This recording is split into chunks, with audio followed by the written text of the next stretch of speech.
এই smart doctor অসাধারণ দক্ষতায় মৃতপ্রায় মানুষকে ফিরিয়ে আনে। এমনকি তিনি মরণ ব্যাধির বিরুদ্ধে লড়তে সক্ষম এক আশ্চর্য ওষুধও তৈরি করে ফেলে। কিন্তু সেই আশ্চর্য ওষুধের পেছনে লুকিয়ে আছে এক অন্ধকার ও রহস্যময় গোপন কাহিনী। গতকালের আদালতের শুনানিতে ইউকিয়াম এক চিকিৎসা প্রদর্শনের মাধ্যমে নিজের দক্ষতা দেখিয়েছিল। নিজের রক্ত ব্যবহার করে সে এক মরণ ব্যাধিতে আক্রান্ত শিশুকে সফলভাবে জীবিত করে তোলে। খবর ছড়িয়ে পড়তে পরিস্থিতির সঙ্গে সঙ্গে বদলে যায়। সেই রাতে ইউকিয়ামের প্রতিরক্ষা আইনজীবী হান জুন এক বিশেষ অতিথিকে স্বাগতম জানান। তিনি ছিলেন চাই ইউন মেডিসিন গ্রুপের বোর্ডের চেয়ারম্যান হান জুনকে জানান যে চাই ইউন ইউকিয়ামের রক্তের বিশেষ কার্যকর ওষুধের রূপান্তর করার পরিকল্পনা করছে। তিনি আশা করে হানজুন ইউকিয়ামকে রাজি করাতে সাহায্য করবে। এই বিষয়ে হানজুন রাজি হবে কিনা তা অনিশ্চিত রয়ে যায়। পরদিন আদালতে ইউকিয়ামের হত্যা মামলার রায় দেবে। আদালতের বাইরে ইউকিয়ামের মৃত্যুদণ্ড দেওয়ার পক্ষে থাকা লোকজন এবং তাকে ত্রাণকর্তা মনে করা লোকজন দুই দলে বিভক্ত হয়ে মুখোমুখি তর্কে জড়ায়। ঘটনাস্থলে পরিবেশ অত্যন্ত উত্তেজনাপূর্ণ হয়ে ওঠে। বিচার শুরু হলে প্রসিকিউটর যুক্তি দিয়ে জোরালোভাবে বলে যে ইউকিয়াম একজনকে বাঁচালেও তা প্রমাণ করে না যে তার সত্যি মরণব্যাধি সারানোর অলৌকিক ক্ষমতা আছে। উপরন্তু যেসব তথাকথিত সুস্থ হওয়া রোগী আছে তাদের ভবিষ্যতে কোনো পার্শ্ব প্রতিক্রিয়া হবে কিনা তা এখনো অজানা। হানজুন তীক্ষ্ণ জবাব দেন এবং আদালতকে স্মরণ করিয়ে দেন যে পূর্বের কয়েকজন রোগীর রোগ ফিরে আসার কারণ ইউকিয়ামের চিকিৎসা নয়, বরং তারা নিজেরা ইউকিয়ামের প্রতি অবিশ্বাস দেখিয়ে অপারেশনের পর অন্য চিকিৎসা নিয়েছিল। তথাকথিত পার্শ্ব প্রতিক্রিয়া আসলে পরস্পর বিরোধী চিকিৎসা পদ্ধতি একত্রে গ্রহণের ফলে সৃষ্টি হয়েছে। হানজুন মনে করে ইউকিয়ামের রক্ত হতাশার নিমজ্জিত মানুষকে আশার আলো দেখাতে পারে এবং এটি অসংখ্য রোগাক্রান্ত পরিবারের স্বপ্নের বাস্তব রূপ। তিনি বিশ্বাস করে এই মানবিকতাকে সম্মান করায় আইনের অস্তিত্বের ভিত্তি। উভয় পক্ষের বিতর্ক শোনার পর প্রত্যাশিতভাবে বিচারক শেষ পর্যন্ত ইউকিয়ামকে মৃত্যুদণ্ড দেননি, বরং সিদ্ধান্ত নেন তাকে সংশোধন সংস্থার অধীনস্থ একটি চিকিৎসায় আইসোলেশন কেন্দ্রে পাঠানো হবে, যেখানে সে বিশেষভাবে মরণব্যাধি রোগীর চিকিৎসার দায়িত্ব নেবে এবং নিজের জীবন দিয়ে প্রায়শ্চিত্ত করবে। কাকতালীয়ভাবে ইউকিয়ামকে যে চিকিৎসা প্রতিষ্ঠানে পাঠানো হয় সেটি ছিল চাই ইউন মেডিকেল সেন্টার, যেখানে দক্ষিণ কোরিয়ার সবচেয়ে শীর্ষস্থানীয় চিকিৎসার দল রয়েছে।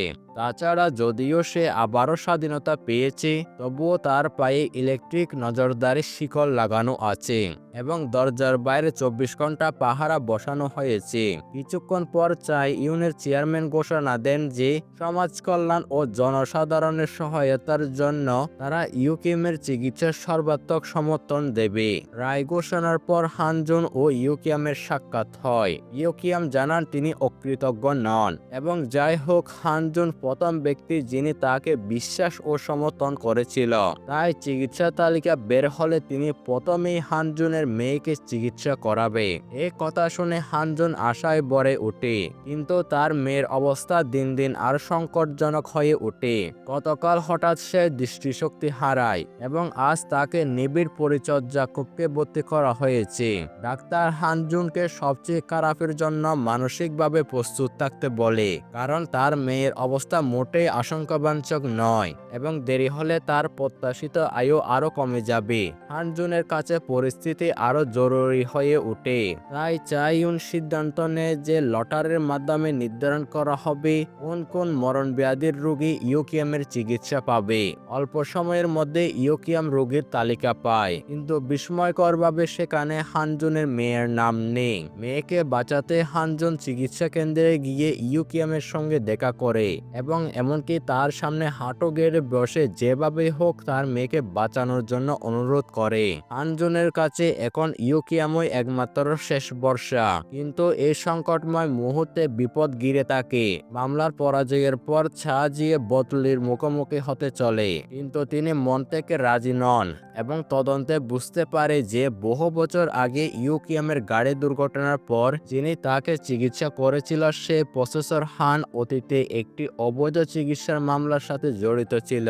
সেই মামলায় প্রফেসর হান্ট ভুক্তভোগীর সম্মতি আদায়ের জন্য কৌশল অবলম্বন করে অবৈধ মানবদেহ পরীক্ষা পরিচালনা করেছিল এবং তিনি প্রথম চিকিৎসক যিনি ইউকিয়ামের রক্তে বিশেষ প্রভাব আবিষ্কার করেছিল।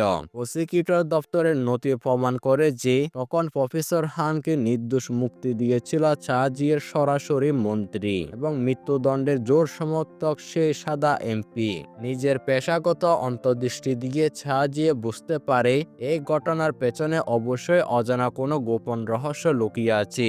তিনি মন্ত্রীর সঙ্গে দেখা করে বিষয়টি জানতে চাইলে মন্ত্রী তাকে সতর্ক করে যেন সুযোগ বুঝে থেমে যান এবং অকৃতজ্ঞের মতো আর তদন্ত না করে। এদিকে মামলার ভিতরে চাই ইউনের চেয়ারম্যান নিখোঁজ প্রফেসর হানকে খুঁজে বেড়াচ্ছে এবং অন্তস্থভাবে নির্দেশ দেন যে জীবিত হোক বা মৃত যেভাবেই হোক অবশ্যই তাকে খুঁজে বের করতে হবে।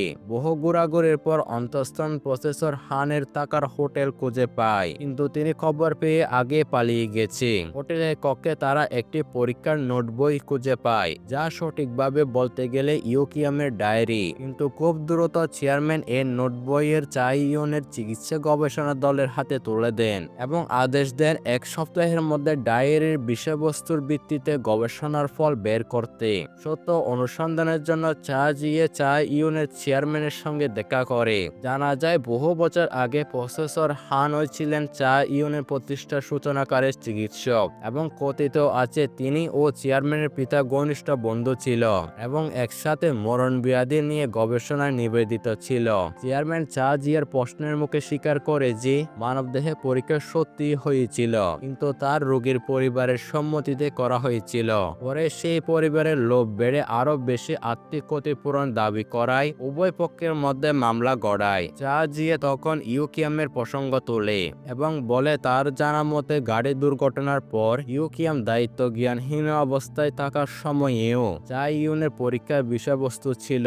চেয়ারম্যান শান্তভাবে জবাব দেন যে ইউকিয়ামের উপর হওয়া পরীক্ষাও তার মায়ের স্বাক্ষরিত সম্মতির মাধ্যমে সম্পন্ন হয়েছিল। ব্যাখ্যা দেওয়ার পাশাপাশি চেয়ারম্যান আরো বলে তার নিজের পিতাও মরণ ব্যাধিতে মারা গেছে, তাই তার কাছে বেশি মানুষকে মরণ ব্যাধিতে দুঃস্বপ্ন থেকে মুক্ত করা এবং আরো ভালো ও উষ্ণ এক বিশ্ব গড়া জীবনের স্বপ্ন। কিন্তু চাজিয়ে স্পষ্ট মনে করে এক পুলিশ কর্মকর্তা তাকে বলেছিল যে ইউকিয়ামের মা ইতিমধ্যে মারা গেছে। সন্দেহ করে যে চাজিয়ে সূত্রদাতা কং পুলিশ কর্মকর্তার সঙ্গে দেখা করে এবং দুজনে মিলে ইউকিয়াম ও তার মায়ের পুরনো বাড়িতে যান। পুরনো বাড়ির দরজা তালা ঝুলছিল। চাজিয়ে যখন ভেতরে ঢোকার উপায় খুঁজছিল ঠিক তখনই হঠাৎ বাড়ির বাইরে কাউকে দেখতে পান এবং সঙ্গে সঙ্গে তাকে তাড়া করে, কিন্তু অসাবধানতায় তাকে হারিয়ে ফেলে। তবে সৌভাগ্যক্রমে গলির মুখে তিনি হানজুনের সহযোগী সাংবাদিক জাও এবং এক সচিব মহিলার সঙ্গে দেখা করে, যাদের দেখে মনে হয় তারাও ইউকিয়ামের বাড়ির বিষয়ে খোঁজ নিতে এসেছে। চাজিয়ের সঙ্গে সহযোগিতার আশায় সচিব তাদের প্রাপ্ত তথ্য প্রকাশ করে। সচিবের তদন্ত অনুযায়ী সেই বছর ইউকিয়ামের মা জানতেন না যে তার ছেলে গাড়ি দুর্ঘটনায় পড়েছে এবং চারদিকে ছেলেকে খুঁজতে খুঁজতে তার শারীরিক অবস্থার দ্রুত অবনতি ঘটে এবং শেষ পর্যন্ত তিনি হৃদরোগে মারা যান। বলা হয় মৃতদেহ একটি সেতুর নিচে নদীর ধারে পাওয়া গিয়েছিল।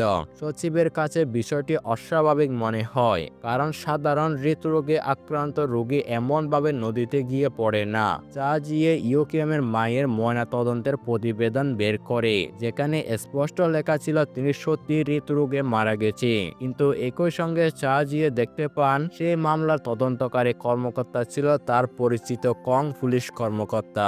একই সময়ে হানজুন ও চাই ইউনের অস্বাভাবিকতার আচরণ টের পান এবং কং কর্মকর্তার কাছ থেকে জানতে পারে যে প্রফেসর হানের বাড়ির সামনে নিয়মিত নজরদারি করা গাড়িগুলো চাই ইউনের মালিকাধীন। এসব তথ্যের ভিত্তিতে হানজুন বিশ্লেষণ করে যে প্রফেসর হানের জড়িত অবৈধ চিকিৎসার মামলার পেছনে নিশ্চয়ই অন্য কোনো সত্য লুকিয়ে আছে এবং সম্ভবত ইউকিয়ামও সেই ঘটনায় জড়িত। এই কারণে হানজুন চা ইউনের সঙ্গে দেখা করে এবং চা জিয়ে নিজের বিভ্রান্তি প্রকাশ করে যে যদি চেয়ারম্যান বক্তব্য অনুযায়ী প্রফেসর হান তার পিতার ঘনিষ্ঠ বন্ধু ও চা ইউনের প্রতিষ্ঠার অর্ধেক কৃতিত্বের অধিকারী হন, তবে চা ইউন কেন তাকে নজরদারি করছে। চা জিয়ে সন্দেহ করে প্রফেসর হান হয়তো চা ইউনের নজরদারি এড়াতে আত্মগোপনে আছে।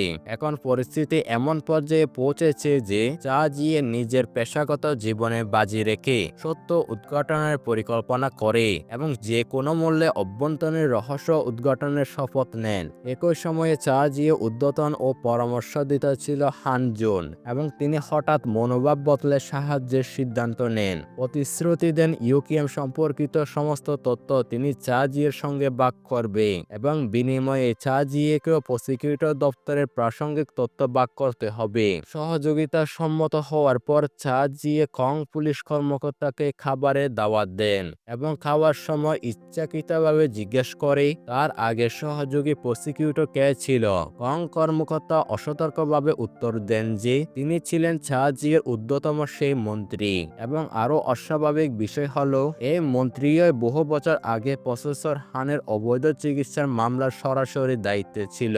চা জিয়ে দেওয়ার তথ্য পাওয়ার পর হানজুনও অস্বাভাবিকতা অনুভব করে এবং ইউকিয়ামের মায়ের ও প্রফেসর হানের বিষয়ে জানতে চিকিৎসা কেন্দ্রে গিয়ে ইউকিয়ামের সঙ্গে দেখা করার পরিকল্পনা করে, কিন্তু গোপন ঝড় আগেই নেমে আসে কারণ সেদিন ইউকিয়ামের তালিকাভুক্ত অন্য এক রোগীর চিকিৎসা করতে হয় যার রোগ অত্যন্ত বিরল এবং বলা হয় এমন রোগ তিনি আগে কখনো দেখেননি। নিয়ম অনুযায়ী ইউকিয়ামকে হাতকড়া পরিয়ে হাসপাতালে নিয়ে যাওয়া হয় এবং পরে তার শরীর থেকে রক্ত সংগ্রহ করে সেই রোগীর চিকিৎসা শুরু করা হয়। একই দিনে কং কর্মকর্তা একটি মৃতদেহ খুঁজে পায় এবং মৃত ব্যক্তি আর কেউ নন প্রফেসর হান। তদন্তে জানা যায় প্রফেসর হানের মৃত্যু 2 দিন আগেই হয়েছে এবং সেই রাতে চা জিয়ে ইউকিয়ামের বাড়ির বাইরে একজনকে তাড়া করেছিল।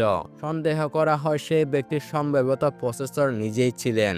চা জিয়ে প্রফেসর হানের মৃত্যুর বিষয়ে চিন্তিত থাকতেই হঠাৎ একটি ফোন পান এবং জানতে পারেন ইউকিয়াম হাসপাতাল থেকে পালিয়ে গেছে, কিন্তু তিনি জানতেন না এটি আসলে ইউকিয়াম ও হানজুনের যৌথ পরিকল্পনা। আরও জানা যায় কয়েকদিন আগে নিখোঁজ প্রফেসর হান প্রহরীকে ঘুষ দিয়ে গোপনে চিকিৎসা কেন্দ্রে গিয়ে ইউকিয়ামের সঙ্গে দেখা করেছিল এবং তাকে কেন্দ্রের চলাচলের পথ ও রোড সরবরাহ করেছিল। নিজের প্রাণের ঝুঁকি নিয়ে ইউকিয়ামের সাহায্য করার পেছনে প্রফেসরের অন্য উদ্দেশ্য ছিল।